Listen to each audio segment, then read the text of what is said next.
In order to pick the right pattern, I'm going to look as hard as I can at pictures I've got of it, the records we've got on the websites. I'm going to try and figure out how this one was made before we can go on and try and make mine. Here's an interesting thing. There are darts in the front of the sleeve and then the back is gathered.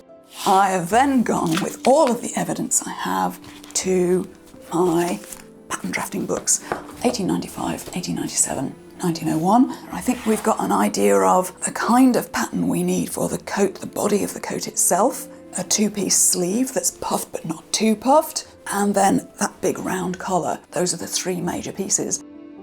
So I am going to organise all of those thoughts, and then I think it will be time to draft a pattern.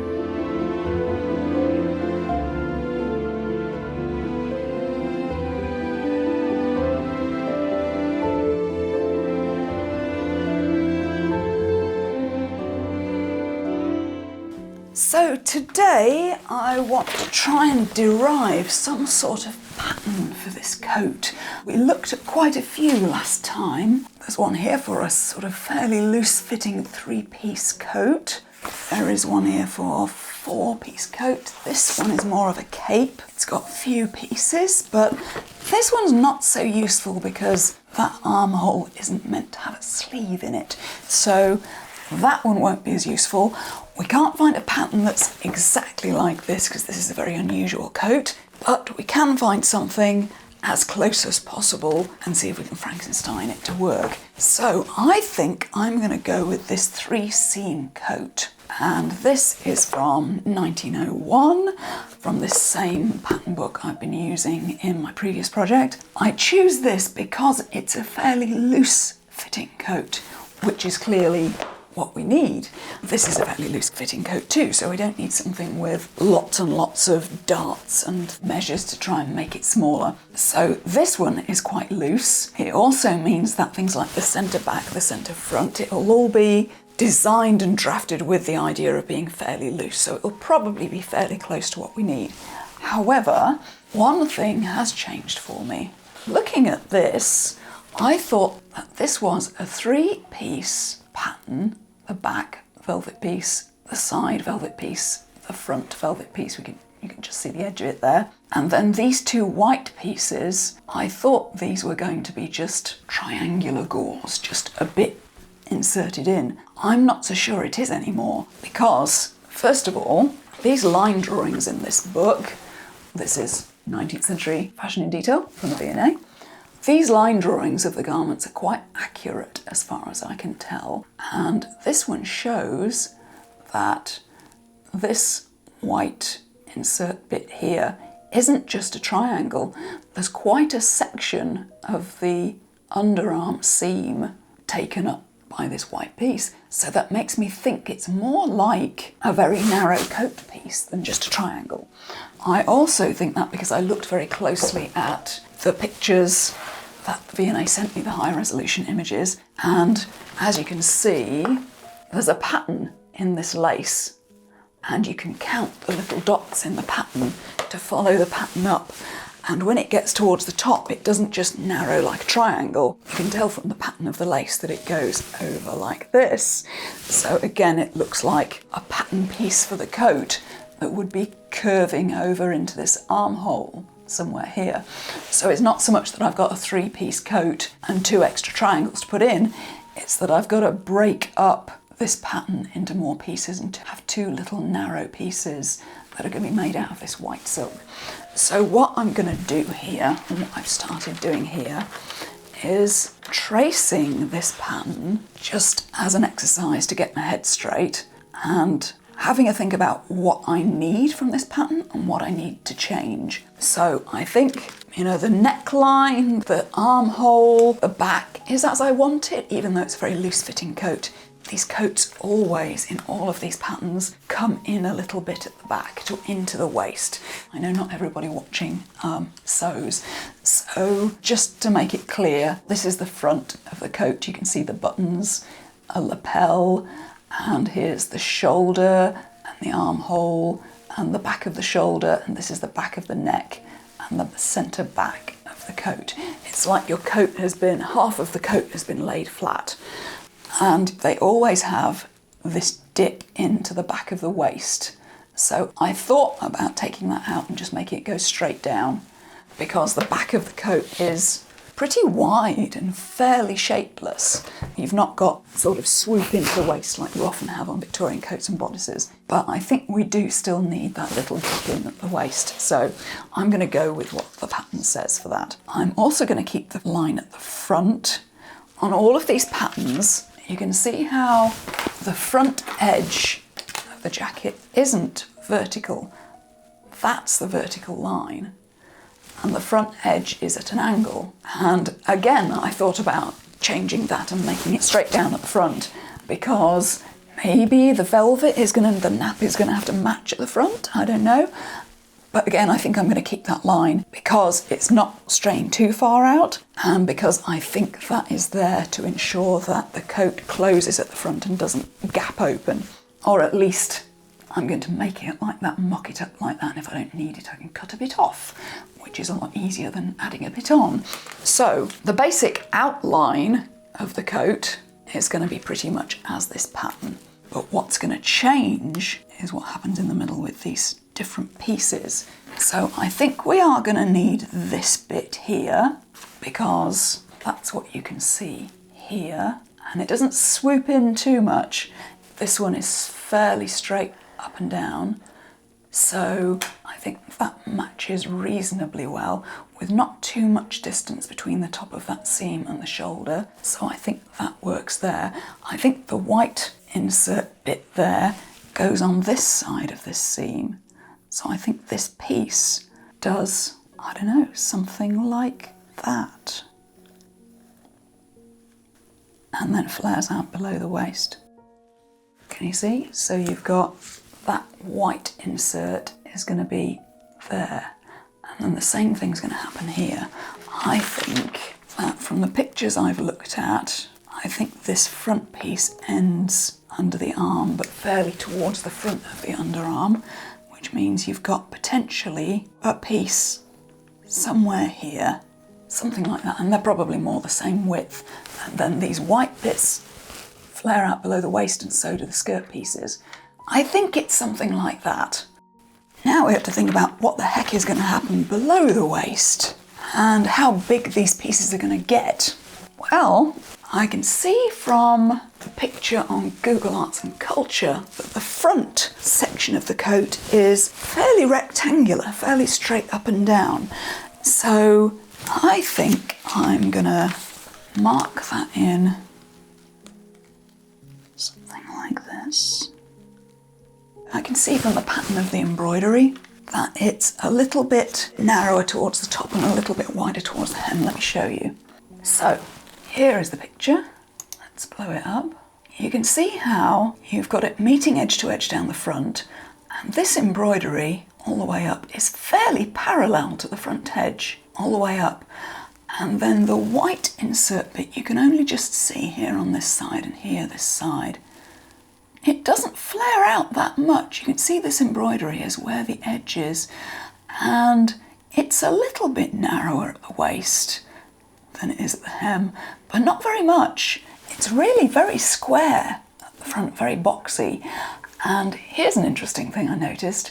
If you zoom right in, I think at some point in its history, somebody took a big piece out there. Somebody took it in and tried to make it more fitted. So that would also suggest that it is very loose there. So I think the shape at the front is pretty basic. So I think I could probably take this piece down. It might come in a bit at the waist, I don't know. But it doesn't go very far. It goes maybe like that at most. It's not going to do anything particularly exciting. It might not even do that much. It might even go straight out like that. Some of these things I think we're only going to figure out at the mock-up stage. We're going to have to do it on a mannequin. So something like that. And then the back piece, from comparing the back and the front and the embroidery and the kind of proportions of the embroidery, I've been peering at these pictures, and I think the width of the back is about the same as the width of the front. So I can kind of mark that-ish. Something like this, maybe. Then again, is it that full? I don't know whether it is. Look again at the way that stem goes in a straight line and seems to continue. It may not be that flared. In fact, I think it might be helpful to draw a rough pattern of the embroidery on it to see if I can figure it out.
So there's a back and a front.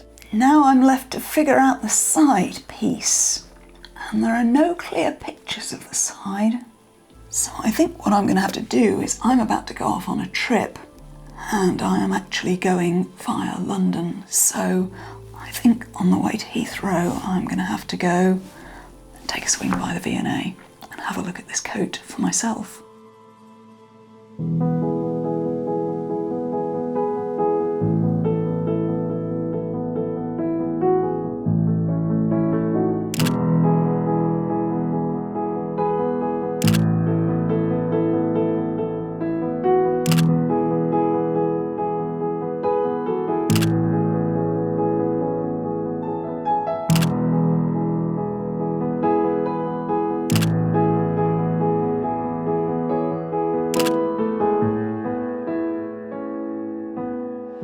So I've been at the museum a lot longer than I expected, but I think I've got some really, really good pictures. And now I'm going to get back to my hotel room and take a closer look.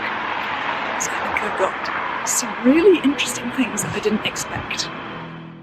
So I'm now back in my hotel room. I have been peering at these pictures all afternoon, and I found out this is quite different from what I thought it was.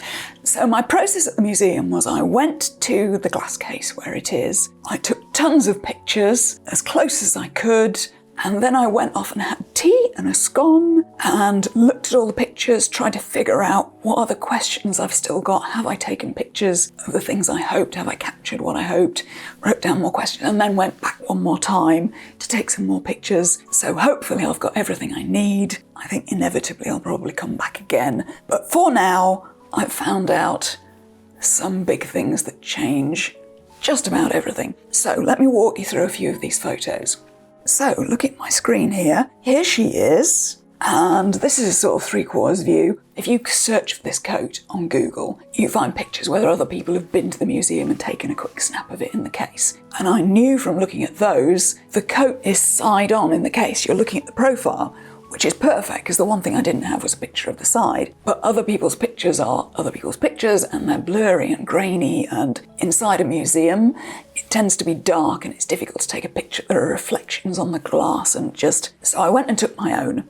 And I found out, remember I was talking about these white inserts of fabric here, and I started out thinking they were just triangles, and then I was looking at that one at the back and saying, no, I think it's actually a very narrow panel of the coat and it goes all the way up into the armhole. That's still true for that one, but the one at the front, look what I found.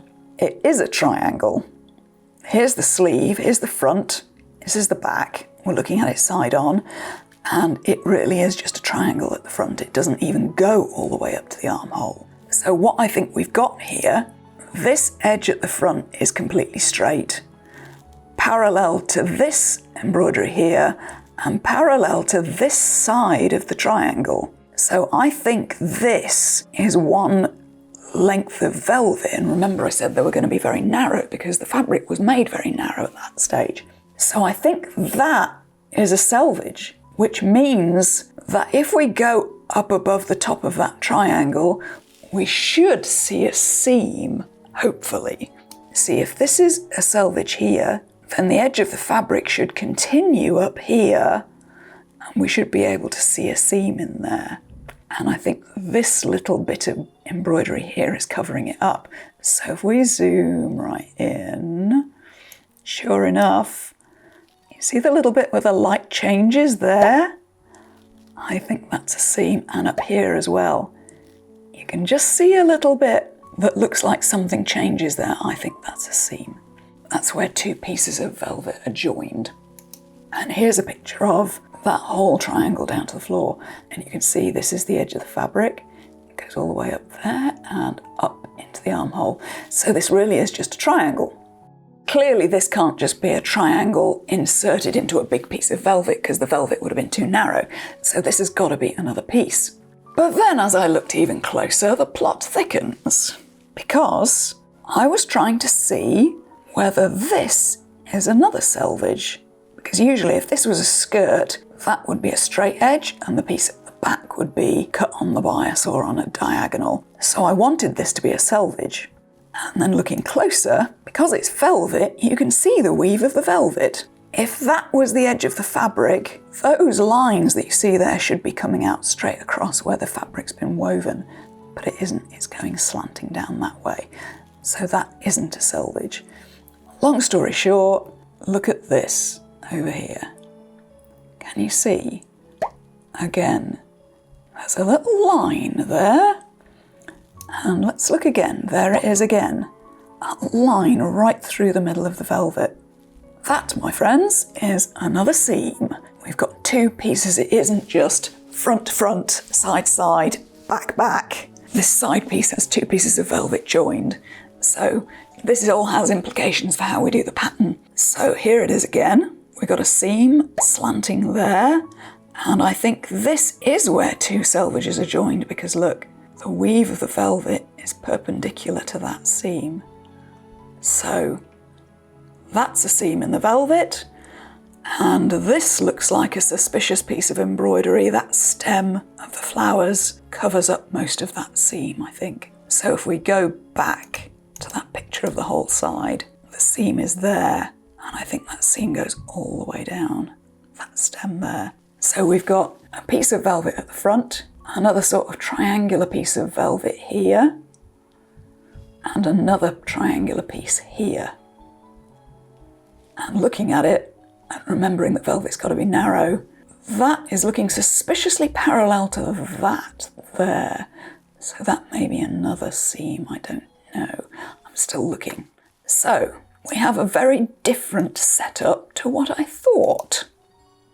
So just to draw what I think we've got here, I think actually the pattern looks more like this than what I drew on my sketchbook last time. So we've got the front piece is just one length of velvet, like this. And then we've got this little triangular insert here. And then this side piece is actually two pieces of velvet that are sort of on the slant, like that. And they're joined together down the middle with a whole stem of Sweet Cicely the flower over the top. Possibly there's another join there. And then this white insert in the back is like a panel. I've just stopped there, I didn't leave myself enough room to draw it there. And then this back piece, I've also got pictures where I looked at the weave of the fabric here as you go up the centre back seam to try and see what the, how slanted it was, how far it goes in and then out again. And I think it is just a very gentle journey into the waist there, and then it comes out and then it goes a bit straighter again. So just by looking at the coat itself very closely, I've got a much better idea now of what the side looks like, and I can take this picture home now, and I'll take my photos home and look at these pictures some more, and I'll see more and more the more I look, because that's just what I figured out looking at them the first time when I'm in a hotel room tired. So I think it's going to look a bit more like this, and it will help also to draw the flower pattern on and see if we can make it work. The last thing I noticed, which was just a cute thing, look at the hem. I thought, looking at this coat, it's an evening coat. It would have been worn over a ball gown or a dinner gown. I was thinking it was a piece of special occasion wear, and it probably wasn't worn that much. But when you look at the hem, you can see where the embroidery is rubbed away around the hem, where it's rubbed against the floor, and you can see where the velvet is worn right at the hem. So I think this coat actually did get worn quite a bit over its lifetime. I love seeing those little details that just tell the story of the garment a bit more, not just how it was made, but how it was worn. So, as you can see, actually going to the museum and seeing it makes a big, big difference, because now I get to see exactly how it works at a much deeper level, and it helps me to understand it more. So now I've got some very different ideas about how I'm going to put this together. So we will take that home and see what I can do with a pattern. And I think we'll have to look at that next time after I come back from my trip. See you then.